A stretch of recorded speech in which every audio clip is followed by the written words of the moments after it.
So working with him, it's blowing me away. It's so cool. He showed up yesterday for it's really our first formal session. We had the one discovery session, and he was eager to tell me. I mean, he was more conversational than he was the first time. He stood right away, which makes him comfortable, which I'm really glad of.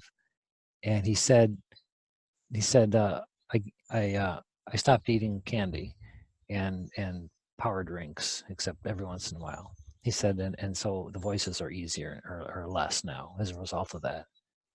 And we hadn't even talked about that, but I said, what made you decide to do that? So I just felt like it. It's like, yes, he's tuning into his intuition. He's finding that stream that's, I think, always been powerful in him from what I'm learning from him about him from his mom. And it was just like, that's what I want for everybody that I coach. It was just so cool that he's opened up to another, that whatever happened, he gave him permission to say, okay, I'm going to change this thing about my life. And he's now getting a little more clarity. And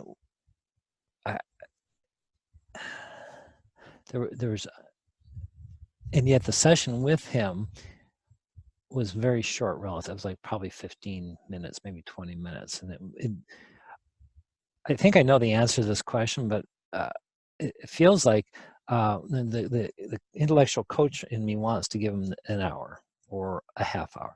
And yet I'm learning that to trust that here's what I want to know.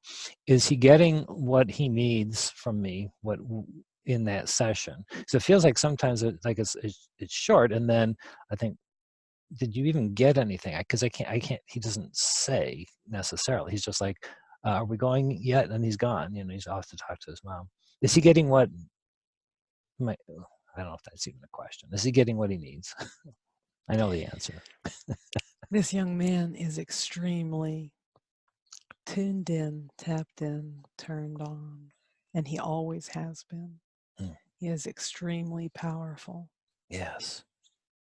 He made decisions early on based on what he was experiencing on the physical plane and how it contradicted his own knowing.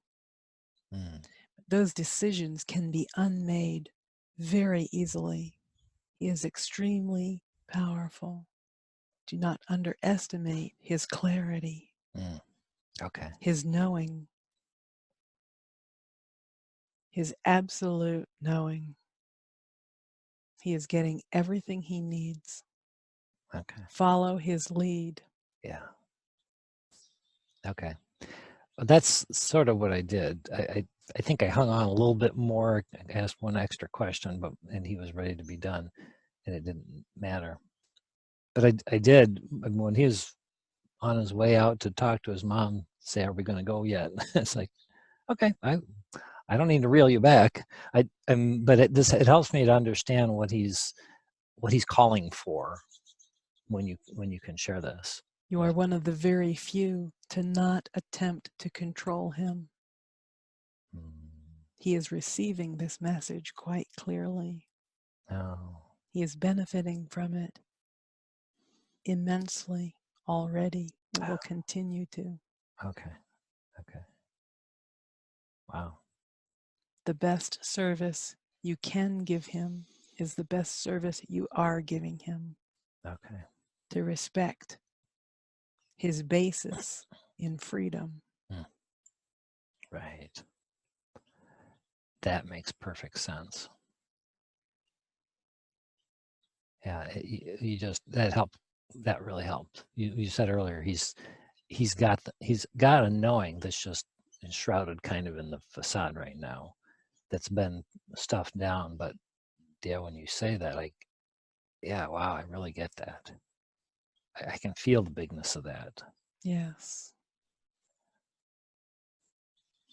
I asked his mom to share. I had an impulse. This is a big lesson I'm learning, one of many with him, is to not try to figure out how to coach him using anything I know other than just being me. and just be open to whatever ideas come. And I got the idea yesterday, I think it was yesterday, to ask his mom what he used to like doing when he was a kid.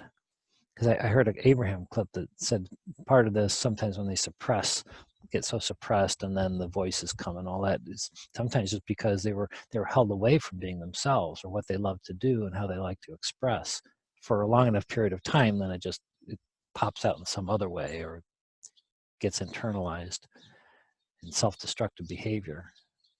And so I asked her, what did you like to do when he was younger? Before this thing came on 5 years ago, and all sorts of stuff is what you just said. He's just incredibly creative, loved to be outdoors and sports. She said at 7 years old, he built a golf course in the backyard.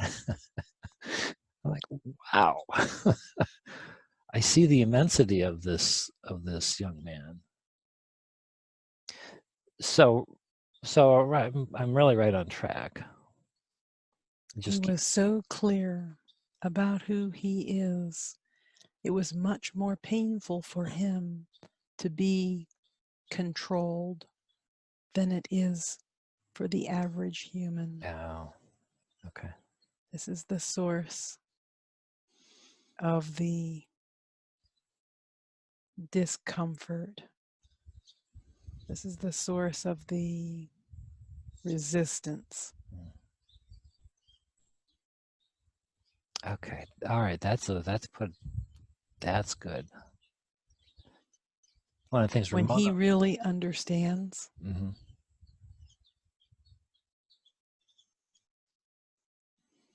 he will be immense. When he understands what? That he has the power. Oh.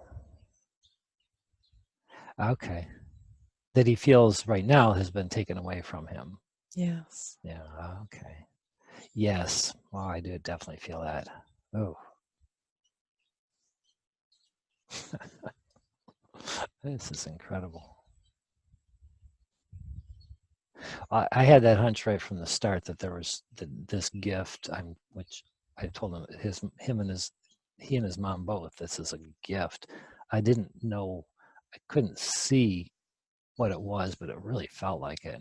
And already now, just with this conversation, I'm feeling the bigness of this. Yes. As you said, he's got an open channel to all of it.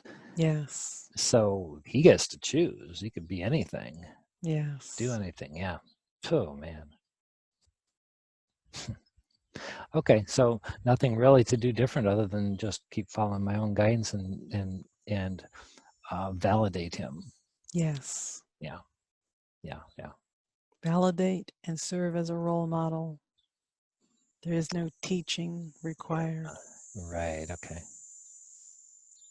Interesting. Yeah, you say that because the first time we got together, I just kind of was trying to share what the idea of the cluttered mind that he says he wants relief from, and what I have sometimes. And I shared the breathing thing, and I just spontaneously, I didn't even think, I just said, well, here's what I do.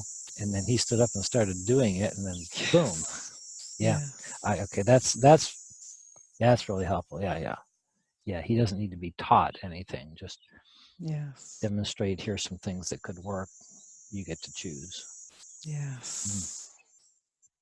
The choice is everything. Yeah, it is. It's funny that I listened to 3 or 4 Abraham videos on, the variety of expressions of mental illness, and they all said the same thing. Just somebody who's been squashed down enough to where in that exact area where the things have to pop out in some other way, maybe voices, maybe personalities, maybe inner destruction. Yeah, so the journey back is always the same journey. It's just unwinding that. I see such immensity in this for the world. Yes. Those in the most pain are the ones who came with the greatest of intentions. Yeah. And the greatest clarity. When they find their power, They are like a rocket ship. Yeah, yeah, yeah, yeah. Yeah, that's why I loved working with the intuitives I've been working with. It's that exact thing. They can tell if they've got personal severe problems going on physically or emotionally, that they have that laser beam capability. It's just misdirected. Yes. It's not in. They're not in control of it or aware of that. Yeah, I love my job. Oh, I can tell this is going to go someplace. It's funny that the I've said this to Ramona, and like the working with channels like right here, I love that. And then the CEOs pop up from no place, and I'm seeing how that's going to play out. And then schizophrenic children or young adults, like somebody standing outside of this knowing would say there's no connection at all between any of those, and yet to me it's a crystal clear connection. Yes. And I'm yeah, just trying to ride the wave of which thing shows up next to be fun and then go in that direction. There's a little part of me that resists that because it feels like there's almost a dilution of focus. Like, well, what do you do, Kevin? Well, I work with channels, CEOs, and schizophrenics. Like, can't put that on a business card. Might be too much overlap.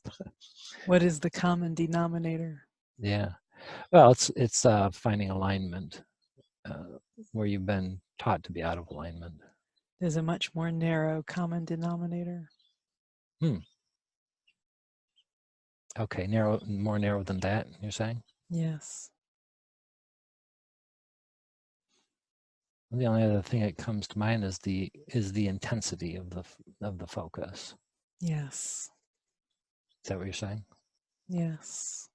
The Yeah. strength of the desire, the intention, the intensity. Yes. Yeah. Yeah. Yeah. Right. That's exactly right. That's exactly it.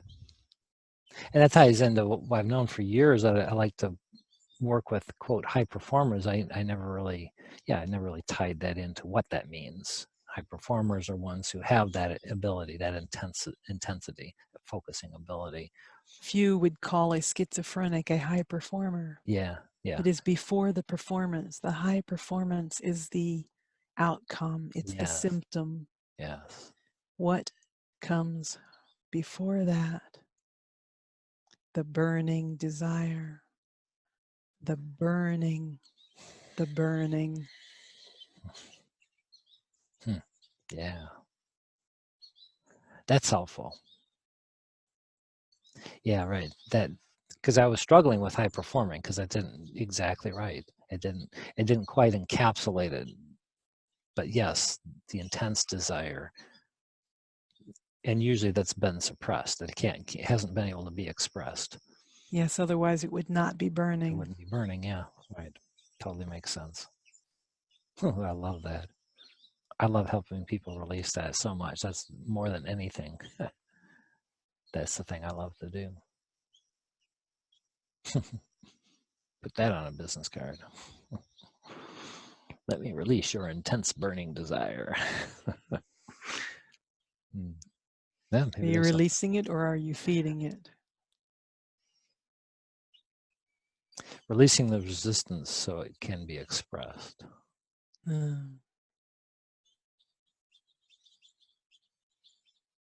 Or assisting. I'm not doing the releasing, they are. This has been really good tuning. This is really helpful.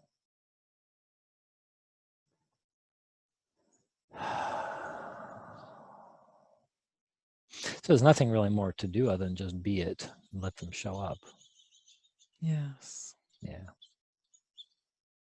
As you gain more clarity on which part of it you really enjoy and on exactly what you are doing, they show up faster and faster. Yeah. Yeah. Yeah, like always.